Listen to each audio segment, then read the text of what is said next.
A Aston Martin quer bater de frente com a Red Bull em 2024, mas conta com uma mudança-chave feita pela Mercedes. A equipe começou o ano passado com a concorrente mais próxima da Red Bull. Agora, fez mudanças em tudo que é lugar para 2024. Ela agora espera lutar pela primeira vitória desde que venceu pela última vez em 2020, quando ainda chamava Racing Point. A Aston Martin colocou na cabeça que a Red Bull é absolutamente batível.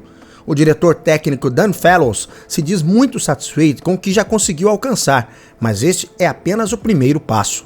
O que a Mercedes fez até impactar a Aston Martin? Na verdade, a Mercedes queria fazer uma grande mudança na plataforma mecânica para 2024, depois de 2 anos tentando desvendar essa era de regulamentos técnicos. O AMR24 dá a primeira dica de como a Mercedes pretende fazer isso. Um dos desenvolvimentos destacados pela Aston Martin no novo carro é uma mudança impulsionada pela Mercedes. Trata-se da suspensão. Na frente, a Aston Martin mantém a configuração pushrod, utilizada no ano passado com um layout similar. Ok, o braço superior da suspensão dianteira parece ter um formato inclinado para baixo, em direção à roda, e o braço traseiro parece ter um ponto de montagem inferior mais interno. Isso provavelmente tem a ver com o anti-mergulho, parte importante no controle da plataforma mecânica dominada pela Red Bull. Ela mantém a aerodinâmica mais estável sob frenagem intensa. É uma mudança mais sutil na Aston Martin, mas na traseira ela mudou de pull rod para push rod.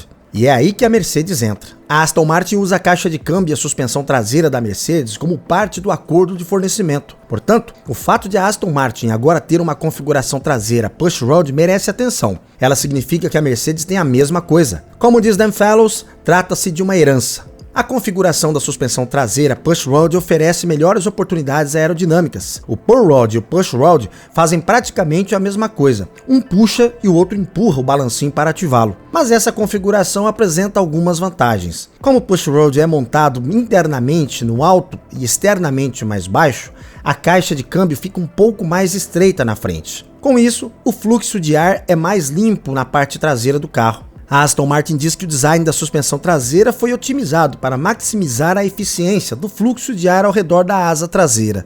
Isso tudo faz parte de uma mudança na suspensão que a Mercedes fez para melhorar o controle da plataforma do carro, que é extremamente importante. No ano passado, a Mercedes começou a temporada com um carro que era uma evolução do carro de 2022. Acreditava-se que, tendo superado os problemas de porpoising, o carro funcionaria bem. Mas não, o conceito do carro foi refeito com uma mudança na direção do desenvolvimento, que foi introduzida em Mônaco em maio.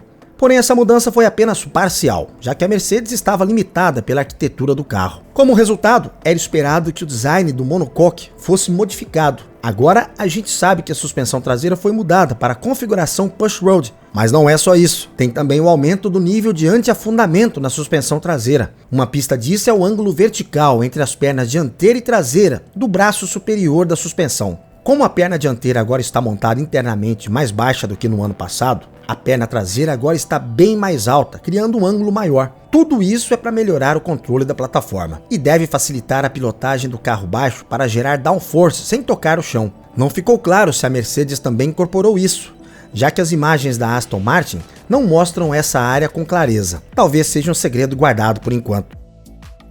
As ideias da Aston Martin de 2023 evoluíram sim, mas dá para ver certa inspiração no carro Red Bull de 2023, o que não surpreende, já que a Aston Martin foi uma das primeiras equipes a seguir na direção da Red Bull em termos de regulamento. Fallows disse que alguma convergência é inevitável quando um carro vai tão bem quanto o da RB19 foi. Começando pela frente do carro, a ponta do nariz foi desacoplada no plano principal. Essa tem sido uma característica da Red Bull nas regras atuais. Como a ponta do nariz não cruza mais o plano principal, cria-se um espaço que melhora o fluxo de ar sob o nariz. A superfície do nariz também está mais arredondada, permitindo que o fluxo de ar saia na superfície superior facilmente e contorne os lados. Essa é a área central de onde o difusor extrai o fluxo de ar. Então, qualquer coisa que possa ser feita na frente do carro vai melhorar o desempenho mais atrás. A mudança do nariz significa que o plano principal e o segundo plano vão ficar conectados por 6 separadores. Mas o carro real é diferente das imagens renderizadas. Existem 2 conexões de cada lado do plano principal abaixo do topo, e mais 2 em direção à final da asa. O segundo plano e o elemento da asa acima dele também tem vários separadores de slot. Eles não apareciam nas imagens renderizadas, mas parecem seguir o padrão. não como os modelados aerodinamicamente que a Mercedes uma vez testou. Em relação à principal mudança preferida nos carros de 2024 lançados até agora, a entrada do sidepod, dá para se ver outro ponto similar à Red Bull. A Aston Martin já tinha adotado a parte inferior estendida no ano passado, mas a interpretação atual é a mais próxima da forma agressiva de caixa de correio da Red Bull, que foi vista pela última vez no RB19 na Hungria no ano passado. Com isso, o perfil de entrada do sidepod é muito diferente para o AMR24. Ele se parece com o bico de pato da Red Bull, mas à frente no sidepod tem mais mudanças. Na superfície superior, a característica de sulco escorregador da Aston Martin permanece, embora ela pareça mais estreita do que antes, com uma crista ligeiramente mais larga na borda do sidepod. Na parte externa do sidepod, as imagens renderizadas sugeriam um retorno ao pacote que a equipe tentou implementar no AMR23. Mas no mundo real, dá para ver que o pod está mais encolhido do que antes, depois do que parece ser um corte inicial ainda mais agressivo. O sidepod tem uma seção central ligeiramente bulbosa, que é cortada mais curta do que no estilo mais alongado que a Aston Martin usou na maior parte de 2023. O maior espaço entre o pod e o chão agora parece ter uma superfície mais lisa também. Novamente, essa foi uma característica do pacote de atualização do final de 2023. O mesmo vale para a protuberância baixa e pequena do sistema de proteção contra impactos laterais. E para as aletas de direcionamento da borda do chão, que aparecem novamente nas imagens do lançamento de 2024, a protuberância parece maior na imagem real do que na renderizada. É possível que a Aston Martin tenha encontrado uma forma de resolver os problemas com o pacote de atualização que testou no final do ano passado e teve que abandonar elementos dele. No entanto, não podemos esquecer que são apenas simulações feitas antes do carro ir para a pista. Outro ponto é a asa traseira. O design básico da imagem renderizada não se parece em nada com a real, que fica mais próxima do que a Aston Martin usou em Abu Dhabi no ano passado. A gente vai ficar de olho para ver quais detalhes são fiéis à realidade do Bahrein. Fellows diz que foi criada uma plataforma sólida para desenvolvimento conforme as prioridades, mas o AMR24 tem uma fraqueza chave que vem desde 2023. Fellows diz que a Aston Martin quer entrar na corrida pelo desenvolvimento deste ano e que o carro é projetado para essa finalidade. A Aston Martin começou 2023 com 6 pódios nas primeiras 8 corridas. Ela chegou a ser a principal oponente da Red Bull. A equipe falava em chegar ainda mais perto ao longo do ano, mas essa ambição não se confirmou.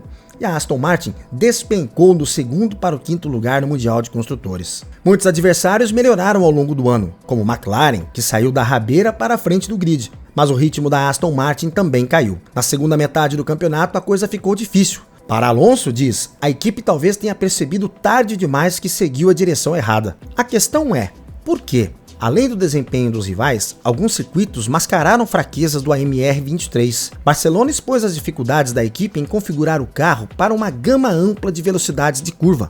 Alonso terminou em segundo com o novo assoalho do Canadá, mas foi um falso amanhecer. O carro perdeu desempenho nas curvas médias e rápidas e adquiriu certa instabilidade traseira. É provável que isso se deva a aspectos mais difíceis de controlar da geração atual de carros, principalmente no que tange a mudança do centro de pressão aerodinâmica e o comportamento da plataforma mecânica.